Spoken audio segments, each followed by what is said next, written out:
নমস্কাৰ বন্ধুসকল, আকৌ এবাৰ আপোনালোক সকলোকে স্বাগতম জনাইছোঁ মোৰ ইউটিউব চেনেল আৰ কে চাৰ্কি ক্লাছত। আজি আমি NPS ভাৰ্চেছ UPSৰ ওপৰত এটা টপিক লৈ আলোচনা কৰিব ভিডিঅ' এটা লৈ আহিছোঁ আপোনালোকৰ ওচৰত। আৰু এইটো ভিডিঅ' অনাৰ কাৰণ এটাই যে লাষ্ট এটা ভিডিঅ' দিছিলোঁ মই, য'ত নেকি UPSৰ যোনটো গেজেট নটিফিকেশ্যন ওলাইছিলে তাৰ ওপৰত আলোচনা কৰিছিলোঁ যে কেনেকুৱা প্ৰভাৱ এমপ্লয়ীসকলৰ ওপৰত ইয়াৰ কাৰণে পৰিব। আৰু সেই ভিডিঅ'টো চাই পেলাই বহুতে মোক কমেণ্ট কৰি জনাইছে যে NPS ভাল হ'ব নে UPS ভাল হ'ব, তাৰ ওপৰত এটা ভিডিঅ' আনিব লাগে। আৰু আমি তাত মেনশ্যন কৰি দিছিলোঁ যে OPSৰ লগত NPS বা UPS কাৰো তুলনা নহয়। OPS যোনটো আছে, অল্ড পেঞ্চন স্কিম যোনটো আছে, সেইটো মানে আটাইতকৈ ওপৰত, আৰু এমপ্লয়ীসকলৰ কাৰণে OPSটো বেষ্ট অফ দ্য বেষ্ট হয়। কাৰণ কি তাত নিজাববীয়াকৈ এমপ্লয়ীয়ে কোনো কণ্ট্ৰিবিউশ্যন কৰিব নালাগে, গভৰ্ণমেণ্ট কণ্ট্ৰিবিউশ্যনৰ দ্বাৰাহে এমপ্লয়ীসকলে পেঞ্চন পায়। আৰু যদি কোনোবা এমপ্লয়ীয়ে তাত OPSত GPFত যদি কণ্ট্ৰিবিউশ্যন কৰিছে, যোনটোক জেনেৰেল প্ৰভিডেণ্ট ফাণ্ড বুলি কয়, সেইটো টকা তেওঁলোকে ইণ্টাৰেষ্টৰ সৈতে শেষত একদম কমপ্লিটলি ৰিফাণ্ড পাই যায়। গতিকে সেইটো আছিলে OPSৰ লগত আমাৰ NPS বা UPS দুটাৰ ভিতৰত কোনোটোৱে তুলনা নহয়। এইটো আমি আগৰ ভিডিঅ'টো কৈছিলোঁ।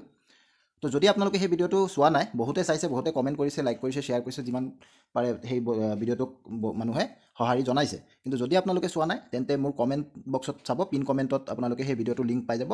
লগতে ডেছক্ৰিপশ্যন বক্সতো সেই ভিডিঅ'টোৰ লিংক আপোনালোকে পাব, তাত গৈ আপোনালোকে সেই ভিডিঅ'টো চাই ল'ব পাৰিব। এতিয়া কথা হ'ল, আমাৰ এই ভিডিঅ'টোত আমি আলোচনা কৰিম যে NPS বা UPSত কেনেকুৱা সুবিধা বা অসুবিধা কি কি আছে সেইখিনি। আৰু এটা কুৱেৰি আহি আছিল যে কণ্টেক্সুৱেল কৰ্মচাৰীসকলৰ কাৰণে UPS হ'ব নে NPS হ'ব, সেইটো এটা প্ৰশ্ন বাৰে বাৰে আহি আছিল, সেইটো আমি ইয়াত আলোচনা কৰিম। তো দেৰি নকৰি আমি ভিডিঅ'টো আৰম্ভ কৰোঁ। তো প্ৰথম কথা হ'ল, NPS মানে নেশ্যনেল পেঞ্চন স্কিম, এইটো 2004ৰ পৰা আৰম্ভ হৈছিলে NPS। আৰু UPS মানে ইউনিফাইড পেঞ্চন স্কিম, যোনটো 2025ৰ 1 এপ্ৰিলৰ পৰা আৰম্ভ হ'ব, বলবৎ হ'ব। তো সেইটো আপোনালোকে নিশ্চয় জানে।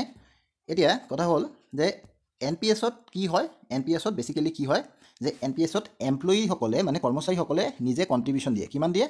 10%। কিহৰ? 10% অফ বেচিক প্লাছ দিয়ে। যোনটো এজন কৰ্মচাৰীৰ বেচিক থাকে, বেচিক পে'মেণ্ট যোনটো থাকে, বেচিকৰ লগত দিয়ে, এই দুটা প্লাছ কৰাৰ পিছত যোনটো এমাউণ্ট আমি পাম, সেই এমাউণ্টৰ 10% এমপ্লয়ীয়ে কি কৰে, কণ্ট্ৰিবিউশ্যন হিচাপে NPSত দিয়ে। নেক্সট আছে এমপ্লয়াৰৰ কণ্ট্ৰিবিউশ্যন। এমপ্লয়াৰ মিনছ ইয়াত গভৰ্ণমেণ্ট বুলি আমি ক'ব পাৰোঁ। যদিও আমাৰ NPSটো গভৰ্ণমেণ্ট ছেক্টৰ বা নন গভৰ্ণমেণ্ট ছেক্টৰ সকলোৰে কাৰণে এইটো মানে খোলা আছে, মুক্ত হৈ থাকে। গতিকে আমাৰ প্ৰাইভেট ছেক্টৰৰ এমপ্লয়ীসকলৰ কাৰণেও কেতিয়াবা NPS থাকিব পাৰে। কিন্তু আমি ইয়াত বৰ্তমান গভৰ্ণমেণ্ট ছেক্টৰৰ কথাখিনিহে আমি পাতিছোঁ। তো ইয়াত এমপ্লয়াৰ গভৰ্ণমেণ্ট হৈ যাব, ষ্টেট গভৰ্ণমেণ্ট হ'ব পাৰে, চেণ্ট্ৰেল গভৰ্ণমেণ্ট হ'ব পাৰে, যিকোনো গভৰ্ণমেণ্ট হ'ব পাৰে। গতিকে এমপ্লয়াৰ গভৰ্ণমেণ্ট, আৰু গভৰ্ণমেণ্টে কি কৰিব, এমপ্লয়াৰে কি কৰিব, 14% অফ দ্য বেচিক এণ্ড দিয়ে তেওঁলোকে কণ্ট্ৰিবিউশ্যন দিব। বৰ্তমান এইটো 14% হৈ আছে, এইটো আগত 12% আছিলে। তো গতিকে এইটো কেতিয়াবা চেঞ্জো হ'ব পাৰে, কিন্তু আমি এতিয়া 14% হিচাপে আমি ধৰি ল'ম। আৰু যেতিয়া আমি ৰিটাৰ্ণৰ কথা ক'ম, NPSত কি হয়, ৰিটাৰ্ণটো based on the market returns. তো NPSটো আমি জানো যে 3টা পেঞ্চন ফাণ্ডত আমাৰ বেচিকেলি আছাম গভৰ্ণমেণ্টৰ এমপ্লয়ীসকলৰ কাৰণে 3টা পেঞ্চন ফাণ্ডত এই আমাৰ পইচাটো ইনভেষ্ট কৰা হয়। এটা হ'ল আপোনাৰ LIC, হয়, LIC পেঞ্চন ফাণ্ড বুলি কয়। আৰু এটা আছিলে SBI পেঞ্চন ফাণ্ড, আৰু এটা আছে UTI পেঞ্চন ফাণ্ড। এই 3টা ফাণ্ডত তেওঁলোকে পইচাটো জমা কৰে। NPSৰ যোনটো এণ্টিটি আছে, NPS ট্ৰাষ্ট, তেওঁলোকে এই পইচাটো SBI, LIC আৰু UTIৰ পেঞ্চন ফাণ্ডত জমা কৰে। কোনটো পইচা? যোনটো এমপ্লয়ীয়ে 10% দিলে আৰু 14% এমপ্লয়াৰে দিলে, এই দুয়োটা পইচা তাত জমা হ'ব। এতিয়া UPSৰ ক্ষেত্ৰত কি হ'ব? UPSৰ ক্ষেত্ৰত কণ্ট্ৰিবিউশ্যনটো, এমপ্লয়ীৰ কণ্ট্ৰিবিউশ্যনটো ছেম থাকিছে, 10% অফ বেচিক এণ্ড দিয়ে, যোনটো ইয়াত কৰিছিলে 10%, ছেম ইয়াতো 10%। এমপ্লয়াৰৰ ক্ষেত্ৰত কি হ'ব, মানে গভৰ্ণমেণ্টৰ ক্ষেত্ৰত কি হ'ব, অলপ চেঞ্জেছ আছে ইয়াত। 10% অফ বেচিক এণ্ড দিয়েটো দিব, সেইটো দিবই আগৰ নিচিনাই, কিন্তু 8.5% এটা এক্সট্ৰা দিব। তো বহুতে এইটোক একেলগতে 18.5% বুলি কৈ আছে, বহুতে কৈ আছে, মই দেখিছোঁ যে বহুতে ইয়াত 18.5% বুলি ডাইৰেক্ট কৈ দিছে যে গভৰ্ণমেণ্টে 18.5% ইনভেষ্ট কৰিব। কিন্তু ইয়াত এটা কথা মন কৰিব লাগিব যে এমপ্লয়াৰৰ কণ্ট্ৰিবিউশ্যন যোনটো আছে ইউনিফাইড পেঞ্চন স্কিমৰ ক্ষেত্ৰত, সেইটো 10%ই যাব। আৰু এই এক্সট্ৰা যোনটো 8.5%, এইটো এটা চেণ্ট্ৰেলাইজ পুল ফাণ্ডত যাব। এইটো কিন্তু লিখা আছে। এই চেণ্ট্ৰেলাইজ পুল ফাণ্ড কথাটোৰ মিনিং কি? এইটোৰ মিনিং হ'ল যে এটা চেণ্ট্ৰেলি, এটা গোটেই দেশৰ কাৰণে এটা পুল ফাণ্ড বনোৱা হ'ব। পুল ফাণ্ড মানে তাত সকলোৰে টকা জমা হৈ থাকিব। ফৰ এক্সাম্পল, এতিয়া যদি আপুনি চেণ্ট্ৰেল গভৰ্ণমেণ্টৰ কথাটো কয়, তেন্তে গোটেই দেশৰ কাৰণে এটা ফাণ্ড বনিব। যদি আমাৰ ষ্টেট গভৰ্ণমেণ্টৰ এমপ্লয়ীসকলৰ কাৰণে কয়, তেতিয়াহ'লে আমাৰ গোটেই ষ্টেটৰ কাৰণে, গোটেই অসমৰ কাৰণে এটা পুল ফাণ্ড বনিব, য'ত নেকি চৰকাৰে কি কৰিব, প্ৰতিজন এমপ্লয়ীৰ এগেইনষ্টত, ধৰি লওক এতিয়া বৰ্তমান আছাম গভৰ্ণমেণ্টত 1 লাখ কৰ্মচাৰীয়ে কাম কৰি আছে বুলি আপুনি ধৰি লওক। এইটো মানে মই এটা ইমাজিনেৰী ফিগাৰ এটা লৈছোঁ যে 1 লাখ এমপ্লয়ীয়ে UPSত যাব বুলি আমি ধৰি ল'লোঁ। UPS স্কিমটোৰ আণ্ডাৰত আছাম গভৰ্ণমেণ্টৰ 1 লাখ কৰ্মচাৰী অন্তৰ্ভুক্ত হ'ব বুলি আমি ধৰি ল'লোঁ। গতিকে এই 1 লাখ কৰ্মচাৰীৰ বিপৰীতে আছাম গভৰ্ণমেণ্টে কি কৰিব, 8.5% অফ দিছ 1 লাখ এমপ্লয়িজ তেওঁলোকে এটা পুল ফাণ্ড বনাব প্ৰত্যেকৰ 8.5% অফ বেচিক এণ্ড ডি এ যোনটো আছে সেইটো তাত জমা হ'ব এইটো চৰকাৰে দিব এমপ্লয়িয়ে দিব নালাগে কিন্তু চৰকাৰে ক'ত দিব সেই পুল ফাণ্ডটোত দিব পুল ফাণ্ডটোত দিয়াৰ এইটো এটা উদ্দেশ্য আছে উদ্দেশ্যটো হ'ল যদি কেতিয়াবা কাৰোবাৰ পেঞ্চন কিবা কাৰণত কম পৰি গ'ল যে তেওঁক যোনটো দিব লাগে ফৰ এক্সাম্পল মিনিমাম চেলাৰী দিব লাগে 10,000 হয়নে নহয় UPSত কৈ দিছে যে 10,000 মিনিমাম চেলাৰী হয় যদি এজন মানুহে 10 বছৰ চাকৰি কৰিছে তেন্তে তেওঁক মিনিমাম 10,000 চেলাৰী পেঞ্চন দিব মিনিমাম পেঞ্চন কিমান দিব 10,000 দিব বুলি কৈছে কিন্তু এই 10,000 দিওঁতে যদি তেওঁৰ যোনটো জমা হোৱা পইচা তেওঁৰ যোনটো জমা হোৱা ফাণ্ড সেইটোৰে যদি সেই 10,000টো তেওঁলোকে দিব পৰা অৱস্থাত নাই তেন্তে গভৰ্ণমেণ্টে ক'ৰ পৰা দিব সেই বস্তুটো তেওঁলোকে মিলাব সেই পুল ফাণ্ডৰ পৰা তাৰমানে এই পুল ফাণ্ডটোৰ কথা এইটোৱে যে প্ৰত্যেকজন এমপ্লয়িয়ে বাকী কেইজন এমপ্লয়িৰ কাৰণেও এটা অংশ তাত জমা কৰিছে তো এইটো ডিৰেক্টলি এজন এমপ্লয়িয়ে পাই নাযায় গতিকে 18.5% গভৰ্ণমেণ্টে দিব বুলি কোৱাটো সম্পূৰ্ণ শুদ্ধ নহয় মানে 10% কাক দিব আপোনাৰ ফাণ্ডত জমা কৰিব 8.5%টো পুল ফাণ্ডত জমা কৰিব এই পুল ফাণ্ডত জমা কৰিলে ইয়াৰ পৰা যদি আপোনাৰো এনেকুৱা এটা মানে সিচুৱেশ্যন হয় যে আপোনাৰো চেলাৰীটো কমি গৈছে যোনটো নেকি আপোনাৰ ফাণ্ডে কৰিব পৰা নাই এই ফিল আপ কৰিব পৰা নাই যোনটো ক্ৰাইটেৰিয়া তেতিয়াহ'লে তাৰ পৰা পুল ফাণ্ডৰ পৰা আনি পেলাই আপোনাক মিনিমাম যোনটো পেঞ্চন পাবলগীয়া আছে সেইটো দিব সেইটো হ'ল কথা আৰু ইয়াত ৰিটাৰ্ণটো কি এচিউৰ্ড ৰিটাৰ্ণ কেতিয়া হ'ব যদি আপুনি বাকি ক্ৰাইটেৰিয়াবিলাক ফুলফিল কৰে ফৰ এক্সাম্পল আপোনাৰ 10 ইয়াৰ্ছ অফ ছাৰ্ভিচ আপুনি ফুলফিল কৰিছে তেন্তে আপুনি মিনিমাম আপুনি 10,000 এটা পাবই এইটো এটা এচিউৰ্ড ইনকাম হ'ল যদি আপুনি 25 ইয়াৰ্ছৰ ছাৰ্ভিচ কমপ্লিট কৰিছে তেন্তে আপুনি কি পাব আপোনাৰ যোনটো 50% অফ দ্য বেচিক সেইটো আপুনি পাবই লাষ্ট বেচিকৰ 50%টো আপুনি পাবই তো এইখিনি আছিলে NPS আৰু UPSৰ মেইন কথাখিনি এতিয়া আগলৈ আমি চাওঁ এতিয়া সেকেন্ড ডাঙৰ এটা ইস্যু আছিলে যে গ্ৰেচুইটি NPSত গ্ৰেচুইটি পায় নে নাপায় NPSত গ্ৰেচুইটি পায় যেনেকৈ OPSত গ্ৰেচুইটি পাইছিলে তেনেকৈ NPSতো গ্ৰেচুইটি পায় পেঞ্চনৰ লগত গ্ৰেচুইটিৰ কোনো কথা নাই গ্ৰেচুইটিটো এটা বেলেগ বস্তু তো NPSতো গ্ৰেচুইটি পায় তো যদি আপোনালোকে গ্ৰেচুইটিৰ বিষয়ে বিশেষকৈ জানিব বিচাৰে তেন্তে মোক জনাব মই গ্ৰেচুইটিৰ বিষয়ে এটা সুকীয়া ভিডিঅ' আনিব পাৰিম কেনেকৈ গ্ৰেচুইটি হিচাপ হয় কিমান বছৰ চাকৰি আপুনি এটলিষ্ট কৰিব লাগিব গোটেইখিনি ডিটেইলছ লৈ আনিব পাৰিম যদি আপোনালোকৰ লাগে তেনেকৈ জনাব যে গ্ৰেচুইটি বিষয়ে যদি জানিব বিচাৰে এতিয়া কথা হ'ল NPSত আপোনালোকে গ্ৰেচুইটি পাব সেম টু সেম আপোনালোকে UPSতো গ্ৰেচুইটিটো পাব তো গ্ৰেচুইটিৰ কথাটো কোনো অসুবিধা ক'তো নাই UPSত পাব OPSত পাব NPSত পাব তিনিওটাতে পাই আছে VRS এতিয়া চাওক NPSত VRS ল'ব পাৰিব নে নাই VRS মানে কি ভলেণ্টিয়াৰী ৰিটায়াৰমেণ্ট চিষ্টেম আপুনি ভলেণ্টিয়াৰলি যদি ৰিটায়াৰমেণ্ট ল'ব বিচাৰে তেন্তে এইটো ল'ব পাৰিব নে নাই পাৰিব UPSতো পাৰিব UPSতো আপুনি ভলেণ্টিয়াৰ ৰিটায়াৰমেণ্ট ল'ব পাৰিব OPSতো পাৰিছিলে আৰু আগত এটা চেণ্ট্ৰেল গভৰ্ণমেণ্টত এটা স্কিমো আছিলে যে OPSত কি কৰে মানুহবিলাকে VRS লয় আৰু VRS লৈ পেলাই আকৌ মানে তেওঁৰ ফেমিলি মেম্বাৰ এজনক চাকৰিও দিব পাৰে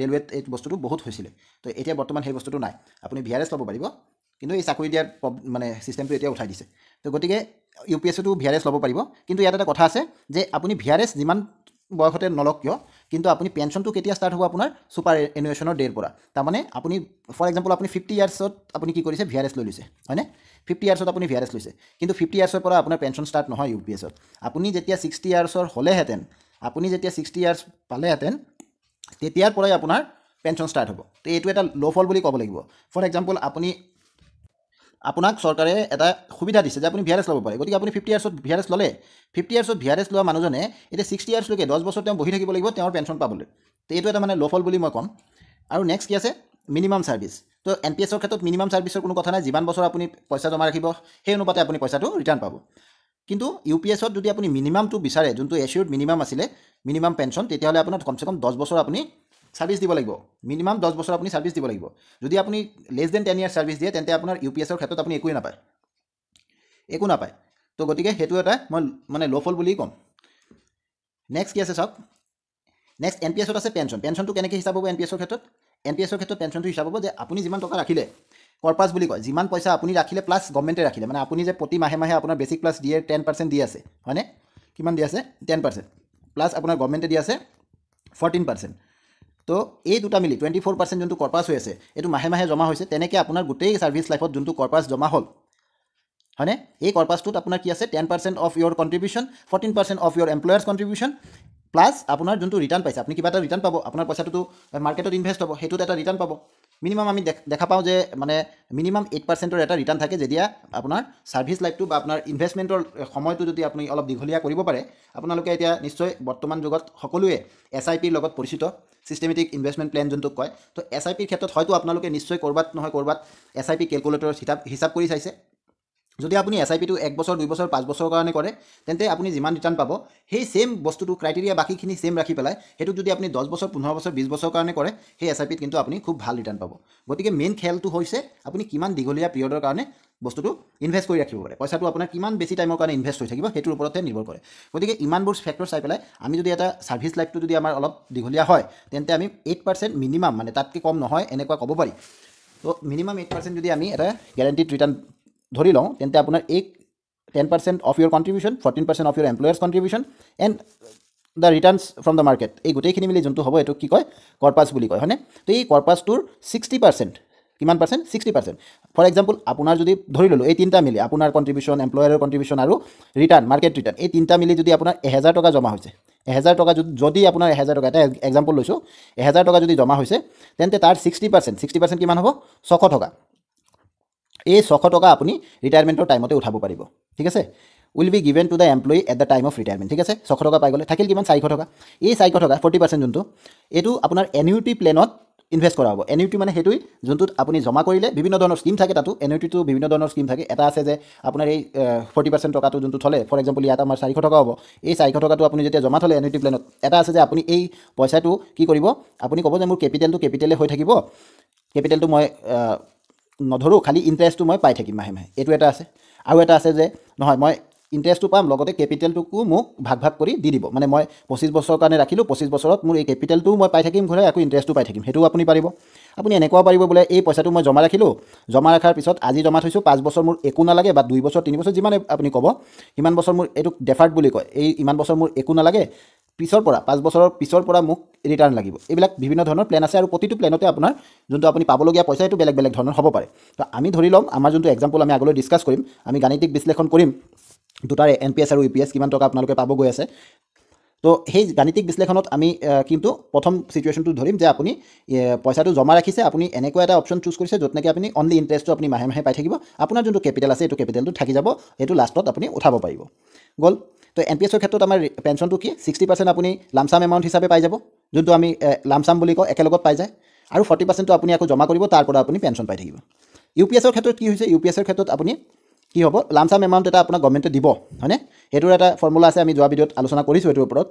তো এই লামচাম এমাউণ্ট যোনটো আছে সেইটো দিব, লগতে আপোনাক এচিউৰিটি দিব যে 50% of the average pay of 12 months preceding the superannuation, যে আপুনি যোনটো ডেটত আপোনাৰ ছুপাৰ এনুৱেশ্যন হৈ আছে, আমি ফৰ এক্সাম্পল ধৰি ল'লোঁ যে আপোনাৰ 31 ডিচেম্বৰ কিবা এটা চনত ধৰি ল'লোঁ 2050, হয়নে? আপোনাৰ ৰিটায়াৰমেণ্ট হৈ আছে, তাৰমানে ডিচেম্বৰ 31ত আপোনাৰ ৰিটায়াৰমেণ্ট হৈ আছে, চন যোনটোৱে নহওক কিয় আপোনাৰ ডিচেম্বৰৰ 31ত ৰিটায়াৰমেণ্ট হৈ আছে, মানে বছৰৰ শেষত। যদি বছৰৰ শেষত আপোনাৰ এনেকৈ 31 ডিচেম্বৰত ৰিটায়াৰমেণ্ট হৈ আছে তেন্তে আপোনাৰ চেলাৰীটো কেতিয়াৰ পৰা হিচাপ হ'ব? 1 জানুৱাৰীৰ পৰা, 1 জানুৱাৰী 2050ৰ পৰা আপোনাৰ কি হ'ব? চেলাৰী হিচাপ হ'ব। এই 1 জানুৱাৰীৰ পৰা 31 ডিচেম্বৰ এই 12 মাহত যোনটো আপোনাৰ চেলাৰী আছিলে তাৰ এভাৰেজ উলিয়াই তাৰ 50% আপোনাক কি দিয়া হ'ব? পেঞ্চন হিচাপে দিয়া হ'ব। তো এইটো কৰোঁতে আপুনি চাব বেছিকটোহে হিচাপ কৰিব লাগিব, চেলাৰী বুলি কওঁতে ইয়াত বেছিকৰ কথাহে কৈছে, ঠিক আছে? বেছিক চেলাৰীটো আপোনাৰ যিমান আছে 12 মাহত সেইটোৰ এভাৰেজ কৰি পেলাই তাৰ 50% আপোনাক কি কৰি দিয়া হ'ব? বেছিক বুলি ধৰি দিয়া হ'ব, আৰু লামচামটো আপুনি পাবই। তো এইটো আছিলে বেছিক ডিফাৰেঞ্চ পেঞ্চনৰ ক্ষেত্ৰত। এতিয়া আমি মেথামেটিকেল কম্পেৰিজনখিনি আমি চাম। তো এইখিনিলৈকে অহাৰ পিছত যদি আপোনালোকে মোৰ লগত জড়িত হৈ আছে ভিডিঅ'টোত, তেতিয়াহ'লে আপোনালোকক এটা ৰিকুৱেষ্ট কৰিম যে আপোনালোকে কি কৰিব, ভিডিঅ'টো শেষলৈকে চাব যাতে আপোনালোকে গম পায় যে আমি কেনেকৈ বেছিক কেলকুলেশ্যনখিনি আমি কেনেকৈ কৰিম। আৰু 2 নম্বৰ ৰিকুৱেষ্ট এটাই থাকিল, যদি মোৰ ভিডিঅ'বিলাক আপোনালোকৰ ভাল লাগি থাকে তেন্তে আপোনালোকে নিশ্চয় লাইক, শ্বেয়াৰ আৰু ছাবস্ক্ৰাইব কৰিব। চেনেলটোত নতুন আহিলে ছাবস্ক্ৰাইব কৰি ল'ব যাতে এনেকুৱা ইনফৰ্মেটিভ ভিডিঅ'বিলাক আৰু আগলৈ পাই থাকে। তো চাওক এতিয়া আমি কেইটামান বস্তু ইয়াত আগতে কৈ দিব লাগিব যে এইটো কেইটামান আমি এক্সাম্পল লৈছোঁ, কাৰণ চাওক পে' ষ্ট্ৰাকচাৰটো সকলোৰে বেলেগ বেলেগ, হয়নে নহয়? পে' ষ্ট্ৰাকচাৰটো সকলোৰে বেলেগ বেলেগ, সকলোৰে পে' স্কেল বেলেগ, গ্ৰেড পে' বেলেগ, লেভেল বেলেগ। গতিকে আমি এটা এক্সাম্পল লৈ পেলাই বুজাই দি আছোঁ, আপোনালোকে সাধাৰণ ধাৰণা এটা মনত বনাব পাৰিব। যদি আমি এনেকুৱা এজন এমপ্লয়ীক এক্সাম্পল হিচাপে লৈ লওঁ যাৰ বয়সটো 25 বছৰ, তেওঁ জইন কৰিছে, এতিয়া নতুনকৈ জইন কৰিছে বুলি আমি ধৰি ল'লোঁ বা কৰিব, তেতিয়াহ'লে তেওঁৰ ছাৰ্ভিচ পিৰিয়ড কিমান থাকিব 35 ইয়াৰ্ছ কাৰণ এজন এমপ্লয়ী 60 বছৰলৈকে চাকৰি কৰিব পাৰে তো 25 বছৰত সোমালে তেওঁ 35 বছৰৰ চাকৰি কৰিব আৰু আমি ধৰি ল'লোঁ যে তেওঁ যোনটো বেছিক পে'ত সোমাইছে এইটো 15,900 এইটো ক'ৰ পৰা লৈছোঁ এইটো আমাৰ যোনটো একদম ফাৰ্ষ্ট বৰ্তমান চলি থকা 7 পে কমিশ্যনৰ যোনটো টেবুল আছে তাৰ ফাৰ্ষ্ট পে'মেণ্টটো কি আছে 15,900 হয়নে এইটো আমাৰ মিনিমাম চেলাৰী বহুতে মোক আগৰ ভিডিঅ' 8 পে কমিশ্যনৰ যোনটো ভিডিঅ' বনাইছিলোঁ সেইটোত প্ৰায় 70,000 মানুহে সেইটোক দেখিছে ভিডিঅ'টো চাইছে আপোনালোকে যদি চোৱা নাই তাত চাব পাৰিব 8 পে কমিশ্যনৰ ওপৰত মোৰ দুটা ডিটেইল ভিডিঅ' আছে মোৰ প্লেলিষ্টত গৈ পেলাই চাব পাৰিব মোৰ চেনেলত গৈ পেলাই ভিডিঅ'ত চালে আপোনালোকে পাই যাব এতিয়া কথা হ'ল সেই ভিডিঅ'টোত কিছুমানে মোক কমেণ্ট কৰিছে যে বেছিক পে 18,000 বুলি কমেণ্ট কৰিছে তো 18,000 হয় কিন্তু এইটো চেণ্ট্ৰেল গভৰ্ণমেণ্টৰ হয় আমাৰ ষ্টেট গভৰ্ণমেণ্টৰ 15,900 আমাৰ মিনিমাম পে তো মিনিমাম পে'টো আমি ল'লোঁ তেওঁৰ ফাৰ্ষ্ট চেলাৰী কি হ'ব অনলি বেছিকটো ধৰিছোঁ দেই ডি এটো আমি ইয়াত ধৰা নাই বেছিকটো কি কৰিছোঁ ধৰিছোঁ 15,900 আৰু তেওঁৰ লাষ্ট চেলাৰী কি ধৰিছোঁ এইটো অনলি বেছিক লাষ্ট চেলাৰী কি হ'ব লাষ্ট চেলাৰীটো চাওক আপোনাৰ ইয়াত আমি 33 ইয়াৰ্ছলৈকে ইয়াত আমি পাইছোঁ যে 41,190 এইটো 33 ইয়াৰ্ছলৈকে পাইছোঁ তাৰ পিছতো তেওঁ আৰু দুটা ইনক্ৰিমেণ্ট পাব হয়নে নহয় যিহেতু তেওঁৰ মানে ছাৰ্ভিচ লাইফটো 35 ইয়াৰ্ছৰ সেই দুটা ইনক্ৰিমেণ্ট লগালে তেওঁ 43,698 তেওঁৰ বেছিক হৈ যাব বুজি পালে এজামশ্যন কেইটামান আমি ৰাখিছোঁ যে D A is unchanged D এটো চেঞ্জ হোৱা নাই ডি এ এতিয়া বৰ্তমান 53% আছে আৰু আমি গোটেই এই এক্সাম্পলত আমি 53% হিচাপে ধৰিম এইটো ধৰাৰ কাৰণো আছে মই এইটো আগলৈ আপোনালোকক কৈ দিম এতিয়া আৰু এটা এজামশ্যন কি যে এমপ্লয়ী চাৰ্ভড আপ টু হ'ব 60 ইয়াৰ্ছ এমপ্লয়ীয়ে কিমান বছৰলৈকে তেওঁ চাৰ্ভ কৰিছে 60 ইয়াৰ্ছলৈকে তাৰমানে তেওঁ কমপ্লিট ছাৰ্ভিচ লাইফটো তেওঁ চাৰ্ভ কৰিছে আৰু এটা এজামশ্যন আছে যে পে ষ্ট্ৰাকচাৰ ইজ আনচেঞ্জড যোনটো আমাৰ কেতিয়াবা পে ৰিভিজন হৈ থাকে যোনটো আমাৰ 8 পে কমিশ্যন আহিব পিছত 9 পে কমিশ্যন আহিব হয়নে নহয় তো সেইটো আমি ধৰি ৰাখিছোঁ যে এইটো আনচেঞ্জড ৰাখাৰো কাৰণটো আমি আগলৈ বিশ্লেষণ কৰিছোঁ তাৰমানে আমি ধৰিছোঁ যে এই পে ষ্ট্ৰাকচাৰটোতে থাকিব আৰু বেছিক পে'টো যিমান আছে সিমানেই থাকিব লগতে আপোনাৰ 53% দিয়ে থাকিব চেঞ্জ নহ'ব কিয় নহ'ব এইটো ধৰাৰ কাৰণ কি এইটো ধৰাৰ কাৰণটো আপোনালোকে ইয়াত মই লিখি দিছোঁ আপোনালোকে গম পাব চাওক we have ignored the pay revision and D A hikes কিয় কৰিছোঁ since it becomes very complicated calculation when we consider pay revision and D A hikes যদি ডি এ হাইক আৰু পে ৰিভিজন লওঁ এইটো কেলকুলেশ্যন কৰা আমাৰ পক্ষত সম্ভৱ নহ'ব এইটো এটা কি লাগিব আমাৰ তেতিয়া কিবা মানে AI টুলছ লাগিব নেকি আমাৰ নহ'লে কিবা অত্যাধুনিক সামগ্ৰী লাগিব যোনটো আমাৰ এক্সেছত নাই গতিকে আমি এটা মানে সাধাৰণভাৱে সেইবিলাক কৰিলে আপোনালোকে বুজিও নাপাব গতিকে সাধাৰণভাৱে বুজিবলৈ আমি চেষ্টা কৰিছোঁ তো এতিয়া নেক্সট কথা হ'ল কি চাওক যদি আমি পে ষ্ট্ৰাকচাৰটো আনচেঞ্জ ধৰিছোঁ ডি এটো আমি 53% ধৰিছোঁ যেতিয়া আমাৰ পে ষ্ট্ৰাকচাৰ চেঞ্জ হ'ব তেতিয়া এটা কথা মনত ৰাখিব যে যদি পে ষ্ট্ৰাকচাৰ চেঞ্জ হয় আৰু আপোনাৰ পে মানে ইনক্ৰিজ হয় তেন্তে NPSৰ ক্ষেত্ৰতো ইনক্ৰিজ হ'ব OPSৰ ক্ষেত্ৰতো UPSৰ ক্ষেত্ৰতো ইনক্ৰিজ হ'ব কেনেকৈ যদি আপোনাৰ ধৰি লওক ইয়াত পে ষ্ট্ৰাকচাৰ চেঞ্জ হোৱাৰ লগে লগে এইটো যে আপুনি কণ্ট্ৰিবিউশ্যন কৰিছিলে আপুনি কিমান কৰিছিলে 10% 14% সেইটো বাঢ়ি গৈ থাকিব তো NPSৰ কৰ্পাছটো ডাঙৰ হ'ব NPSৰ কৰ্পাছ ডাঙৰ হ'লে আমি যোনটো হিচাপ কৰিছোঁ তাতকৈ আপোনাৰ পেঞ্চনো বাঢ়ি যাব তেনেকৈ UPSৰ ক্ষেত্ৰতো যদি পে ষ্ট্ৰাকচাৰটো চেঞ্জ হয় তেন্তে আপোনাৰ এই যে 10% of the last basic pay আছিলে সেইটো বাঢ়ি যাব লাষ্ট এভাৰেজ বেছিক পে এইটো যোনটো আছিলে 50% এইটো বাঢ়ি যাব গতিকে দুয়োটাৰ ক্ষেত্ৰতে চেঞ্জ হ'ব সেইকাৰণে আমি দুয়োটাকে ইগন'ৰ কৰিছোঁ যাতে আমি হিচাপটো কৰি উলিয়াব পাৰোঁ এতিয়া চাওক NPSৰ ক্ষেত্ৰত ফাৰ্ষ্ট অ'ন NPS কণ্ট্ৰিবিউশ্যন কিমান এইজন মানুহৰ কাৰণে যোনটো এক্সাম্পল আমি লৈছোঁ তেওঁ মিনিমাম চেলাৰী এইটো পাইছে তো NPSৰ ক্ষেত্ৰত তেওঁৰ যোনটো কণ্ট্ৰিবিউশ্যন ফাৰ্ষ্ট কণ্ট্ৰিবিউশ্যনটো হ'ব প্ৰথম মাহৰ চেলাৰীৰ পৰা তেওঁৰ বেছিক আৰু ডি এ মিলাই এইটো বেছিক আছিলে 15,900 আৰু তেওঁৰ ডি এ 53% যদি আমি ধৰোঁ তেন্তে বেছিক প্লাছ ডি এৰ আপোনাৰ 10% হ'ব 2,432 আৰু গভৰ্ণমেণ্টে কিমান দিব 14% হয়নে 14% দিলে তেওঁৰ গভৰ্ণমেণ্টৰ কণ্ট্ৰিবিউশ্যন হ'ব ফাৰ্ষ্ট মান্থৰ কাৰণে 3,405 আৰু এই দুটা টোটেল হৈ গ'ল 5,837 আৰু তেওঁৰ লাষ্ট কণ্ট্ৰিবিউশ্যনটো তেওঁৰ যদি ডি এ আনচেঞ্জ ধৰোঁ আৰু যদি পে ষ্ট্ৰাকচাৰ যদি চেঞ্জ হোৱা নাই তেতিয়াহ'লে তেওঁৰ লাষ্ট কণ্ট্ৰিবিউশ্যন হৈ যাব লাষ্ট ইয়াৰত তেওঁৰ কণ্ট্ৰিবিউশ্যন হ'ব 6,554 আৰু গভৰ্ণমেণ্টৰ কণ্ট্ৰিবিউশ্যন হ'ব 9,176 তো ইয়াত টোটেল কণ্ট্ৰিবিউশ্যন হৈ গ'ল 15,730 তো ইয়াত আমি কি এজিউম কৰিছোঁ we assume average NPS contribution throughout the service life is 10,000 চাওক ইয়াত আমি ধৰি ল'লোঁ দুটা বস্তু ইয়াৰ পৰা আমি ধৰিব পাৰোঁ প্ৰথম কণ্ট্ৰিবিউশ্যনটো তেওঁৰ আৰু গভৰ্ণমেণ্টৰ মিলি পেলাই কিমান হৈছিলে মানে NPSৰ ফাণ্ডত কিমান সোমাবগৈ 5,837 আৰু লাষ্টৰ কণ্ট্ৰিবিউশ্যনটো 15,730 দুয়োজনৰ মিলাই গভৰ্ণমেণ্ট আৰু এমপ্লয়ী দুয়োটা পাৰ্টিৰ মিলাই ইমান সোমাবগৈ তো আমি ইয়াৰ পৰা আমি এটা জেনেৰেল অবজাৰ্ভেশ্যন আমি এটা কৰিব পাৰোঁ যে তেওঁ প্ৰথমটো আছিলে 5,000 আৰু লাষ্টৰটো আছিলে 15,000 গতিকে এভাৰেজ আমি 10,000 বুলি ধৰি ল'লোঁ throughout the service life ইয়াৰ পৰা আমি কি ধৰি ল'লোঁ যে এজিউম কৰিলোঁ আমি যে থ্ৰু আউট ছাৰ্ভিচ লাইফ তেওঁৰ এভাৰেজ কিমান কণ্ট্ৰিবিউশ্যন আছিলে 10,000 15,000 আৰু 15,000 আৰু 5,000 এই দুটাৰ এভাৰেজ কৰি আমি 10,000 ধৰি ল'লোঁ আৰু এইটোও কৰিব পাৰোঁ বা ছেকেণ্ড আৰু এটা অবজাৰ্ভেশ্যন আমি কৰিব পাৰোঁ আমি যেতিয়া হিচাপ কৰিছিলোঁ এইটো ফাৰ্ষ্ট কণ্ট্ৰিবিউশ্যন আছিলে তেনেকৈ আমি ছেকেণ্ড কণ্ট্ৰিবিউশ্যন থাৰ্ড কণ্ট্ৰিবিউশ্যন এইবিলাকো ওলাই আমি নিজে চাইছোঁ গোটেইখিনি ইয়াত ইনক্লুড কৰা নাই তো তেতিয়া আমি দেখিছোঁ যে প্ৰত্যেক বছৰ NPS-ৰ কণ্ট্ৰিবিউশ্যনটোত আমাৰ কমচে কম 7%-ৰ এটা ইনক্ৰিমেণ্ট হয়। এইটো উলিওৱাৰ এটা কাৰণ আছে। যেতিয়া আমি NPS কেলকুলেটৰত আমি NPS-টো কেলকুলেশ্যন কৰোঁ, এই বস্তুখিনি আমাৰ দৰকাৰ হয় যে কিমান পাৰ্চেণ্ট ইনক্ৰিমেণ্ট আমাৰ কণ্ট্ৰিবিউশ্যনত হৈ আছে। কণ্ট্ৰিবিউশ্যনটো সদায় একে নাথাকে। আপুনি প্ৰথম জইন কৰোঁতে আপোনাৰ কণ্ট্ৰিবিউশ্যনটো কম থাকিব। আপুনি যিমানে আপুনি ছাৰ্ভিচটো আপোনাৰ কৰি গৈ থাকিব, আপোনাৰ পে অলপ অলপ চেঞ্জ হ'ব, পে বাঢ়িব আৰু আপুনি কণ্ট্ৰিবিউশ্যনো বঢ়াই গৈ থাকিব। গতিকে কি হ'ব, আমাৰ NPS-ৰ কণ্ট্ৰিবিউশ্যনত 7%-ৰ এটা ইনক্ৰিমেণ্ট হৈ থাকে প্ৰতি বছৰে। কাৰণ ডিএ বাঢ়াৰ লগে লগে এই কণ্ট্ৰিবিউশ্যনত বাঢ়ি যায়। আকৌ এটা এনুৱেল ইনক্ৰিমেণ্ট এটা আছে আপোনাৰ 3%-ৰ ইনক্ৰিমেণ্ট। এইটোতো পে ষ্ট্ৰাকচাৰৰ লগত কথা নাই। পে ৰিভিজনটো 10 ইয়াৰ্ছৰ পিছে হয়, কিন্তু আপুনি যোনটো এনুৱেল যোনটো আপোনাৰ 3% ইনক্ৰিমেণ্ট সেইটো আপুনি পাবই। গতিকে সেইটো আমি ইয়াত ধৰিছোঁ। নেক্সট কি আছে চাওক, এনেকৈ ধৰি পেলাই আমি দুটা কেলকুলেটৰৰ পৰা আমি এইটো কেলকুলেট কৰিছোঁ। আৰু আপোনালোকেও নিশ্চয় কৰিব পাৰিব। গুগলত গৈ পেলাই যদি আপোনালোকে NPS কেলকুলেটৰ মাৰে, তেতিয়াহ'লে বিভিন্ন কেলকুলেটৰ আহিব। এইটো আমাৰ NPS ট্ৰাষ্টৰ কেলকুলেটৰ হয়, তাৰ পৰা আমি কৰিছোঁ। আৰু এটা কেলকুলেটৰ আমি ইয়াত ইনক্লুড কৰিছোঁ, দুটা ইনক্লুড কৰিছোঁ। এইটো আমাৰ NPS ট্ৰাষ্টৰ হয় আৰু এইটো আমাৰ আৰু এটা বেলেগ প্লেটফৰ্মৰ হয়। গতিকে চাওক, আমি ইয়াত কি কৰিছোঁ, ইয়াত আমি মান্থলি ইনভেষ্টমেণ্টটো 10,000 ধৰিছোঁ, যোনটো আমাৰ এভাৰেজ ধৰি লৈছিলোঁ। আৰু এজ 25 ইয়াৰ্ছ আছিলে। এক্সপেক্টেড ৰিটাৰ্ণ অন ইনভেষ্টমেণ্ট 8% ধৰিছোঁ, যোনটো আমি আগত ডিছকাছ কৰিছোঁ এই ভিডিঅ'তে, যে 8% এটলিষ্ট থাকেই। এতিয়া পাৰ্চেণ্টেজ অফ এনুইটি পাৰ্চেছ, আপুনি কিমান পাৰ্চেণ্ট এনুইটিত লগাব? 40%, কাৰণ 60% আপুনি লামচাম ল'ব। আৰু এক্সপেক্টেড ৰিটাৰ্ণ, এনুইটিৰ ওপৰত এক্সপেক্টেড ৰিটাৰ্ণ কিমান? 7%। 7% বৰ্তমান চলি আছে, সেইকাৰণে মই 7% দিলোঁ। এটলিষ্ট 7%, আগলৈ এইটো ইনক্ৰিজো হ'ব পাৰে, সেইকাৰণে মই 7% ধৰিলোঁ। এনেকুৱা কৰোঁতে আপোনাৰ টোটেল ইনভেষ্টমেণ্ট এইটো ওলাইছে, হয়নে? 42 লাখ। আৰু আপুনি পেঞ্চন ৱেল্থটো কিমান ক্ৰিয়েট হৈ গৈছে? আপোনাৰ 2,30,91,750, যাৰ ভিতৰত আপুনি লামচাম এমাউণ্ট 60% এমাউণ্টটো পাব। সেইটো কিমান? 1,38,55,050 rupees। আৰু মান্থলি পেঞ্চন আপোনাৰ হৈ আছে 53,881। এইটো এটা এক্সাম্পলাৰী, মানে আমি ইমাজিনেৰী এক্সাম্পল বুলি আমি ক'ব পাৰোঁ, বিকজ আমি বহুত বস্তু ইয়াত কনচিডাৰ কৰি পেলাইহে এইটোত আহিছোঁ, হয়নে? বহুত বস্তু আমি কি কৰিছোঁ? কনচিডাৰ কৰিছোঁ। ফৰ এক্সাম্পল, আমি 10,000টো আমি এটা এভাৰেজ লৈ লৈছোঁ। গতিকে একুৰেট এইটো হিচাপে মিলিব, তাৰ কোনো কথা নাই। এইটো এটা আপোনালোকে আভাস এটা পাব, কেনেকৈ কি কৰিলে আপোনালোকৰ সুবিধা হ'ব। আল্টিমেট ডিচিশ্যনটো আপোনালোকে নিজেই ল'ব লাগিব। এতিয়া চাওক, এইটো এটা বেলেগ কেলকুলেটৰ। ইয়াত চব চিলেক্ট কৰিব লাগে। এইটো NPS ট্ৰাষ্টৰ কেলকুলেটৰ হয়, আপোনালোকে পাব গুগলত চাৰ্চ কৰিলে। গভৰ্ণমেণ্ট ছেক্টৰ নে প্ৰাইভেট ছেক্টৰ চব দিব লাগিব, ষ্টেট গভৰ্ণমেণ্ট নে চেণ্ট্ৰেল গভৰ্ণমেণ্ট, কেতিয়া আপোনাৰ ডেট অফ বাৰ্থ। তো আমি 1/1/2000 বুলি ধৰিছোঁ, যাৰ কাৰণে আমাৰ 25 বছৰ এজটো দেখাইছে, হয়নে? তো NPS-ত আপুনি নতুনকৈ জইন কৰিছে, গতিকে NPS-ত আপোনাৰ কি নাই? এক্সিষ্টিং কৰ্পাছ নাই, 0 বুলি দেখাইছোঁ। এতিয়া আমাৰ যোনটো 5,837 আছিলে, প্ৰথম যোনটো আমাৰ কণ্ট্ৰিবিউশ্যন আছিলে, এই 5,837টোৱে আমি ইয়াত ইনক্লুড কৰি দিছোঁ, 5,837। নেক্সট কি আছে, আমি কিমান বছৰলৈকে আমি জমা কৰিম? এইটো আমি 60 ইয়াৰ্ছ ৰাখিছোঁ, 60 ইয়াৰ্ছলৈকে আমি জমা কৰিম, হয়নে? নেক্সট কি আছে, যে আমি I want to contribute till my retirement age, হয়নে? 60 ইয়াৰ্ছলৈকে আমি কণ্ট্ৰিবিউট কৰিছোঁ, এইটো বস্তু ইয়াত আহিব। নেক্সট আছে after retirement I want to defer my exit withdrawal till the age।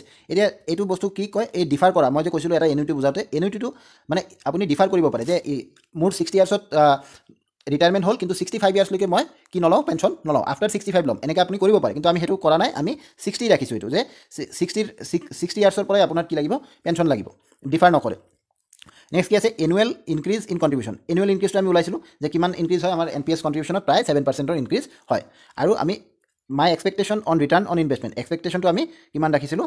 ইয়াত 9.18%, হয়নে? 9.18%। তো এইটো যদি এনেকৈ আমি ৰাখোঁ, আৰু এনুইটিটো আমি 40% যদি ক্ৰয় কৰিম বুলি কৈ দিওঁ, তেন্তে আমাৰ কি ওলাই যায়? লামচাম এমাউণ্ট ওলাই যায় 2,26,540, আৰু মান্থলি পেঞ্চন হৈ যায় 85,000-ৰ ওপৰত, হয়নে? তো এই দুটাৰ পৰা আমি এটা জেনেৰেল আভাস এটা পাব পাৰোঁ, যে কি হয়। এতিয়া UPS-ৰ ক্ষেত্ৰতো চাই লওক আগত, তাৰপিছত দুটাৰে কম্পেৰিজন আমি কৰিম। তো UPS-ৰ ক্ষেত্ৰত কি হ'ব? লাষ্ট চেলাৰীটো আপোনাৰ আছিলে 43,698। তাৰ পেঞ্চন হ'ব হ'লে, এইটো যদি আমি এভাৰেজ ধৰোঁ, এভাৰেজটো আৰু অলপ কমিবই, তথাপি যদি আমি এইটো এভাৰেজ বুলি ধৰি ল'লোঁ, এভাৰেজ লাষ্ট চেলাৰী বুলি ধৰি ল'লোঁ, তেতিয়াহ'লে পেঞ্চনটো ইয়াৰ 50% হ'ব। পেঞ্চনটো হ'ল ইয়াৰ 50%, লগতে ডিআৰ থাকিব, হয়নে? ডিআৰ মানে ডিয়াৰনেছ ৰিলিফ। এইটো আমি ধৰি ল'লোঁ যে ডিএ যোনটো চলি আছে, সেইটোৱে আমাৰ ডিআৰৰ ৰেট চলিব, 53% ধৰিলোঁ। তেতিয়াহ'লে এইটোৰ লগত ইয়াৰ 53% প্লাছ কৰিলে আমাৰ ওলাই যাব পেঞ্চন 33,429। তো ইয়াত পেঞ্চনটো ওলাইছিলে আমাৰ NPS-ত অলপ বেছি ওলাইছিলে, হয়নে? এইটো ইয়াতে আপুনি কম্পেয়াৰ কৰি চাব পাৰিব দুটা, যে ইয়াত লামচাম এমাউণ্টটো 1,38,55,050 এটাত ওলাইছে, আৰু এটাত 2,20,26,540 ওলাইছে। তো আমি ইমান ডিটেইলছত নগৈ পেলাই আমি ক'ব পাৰোঁ যে এপ্ৰক্সিমেটলি লামচামটো আমাৰ কিমান আহি যাব? 1 crore to 2 crores আহিব লাগে, হয়নে? যদি কাৰোবাৰ 35 ইয়াৰ্ছৰ এটা ছাৰ্ভিচ হয়, তেতিয়াহ'লে এইটো অহাটো খুব ডাঙৰ কথা নহয়, এইটো আহিব পাৰে, এইটো চান্স বহুত আছে, বহুত হাই। UPS-ৰ ক্ষেত্ৰত লামচাম এমাউণ্টটো কেনেকৈ ওলায়? যে 1/10 of the last basic plus দিয়ে into length of the service. তো এইটো কৰিলে আপোনাৰ এই এক্সাম্পলতে UPS-ৰ ক্ষেত্ৰত আপোনাৰ লামচাম কিমান ওলাব? 2,34,003 টকা ওলাব, হয়নে?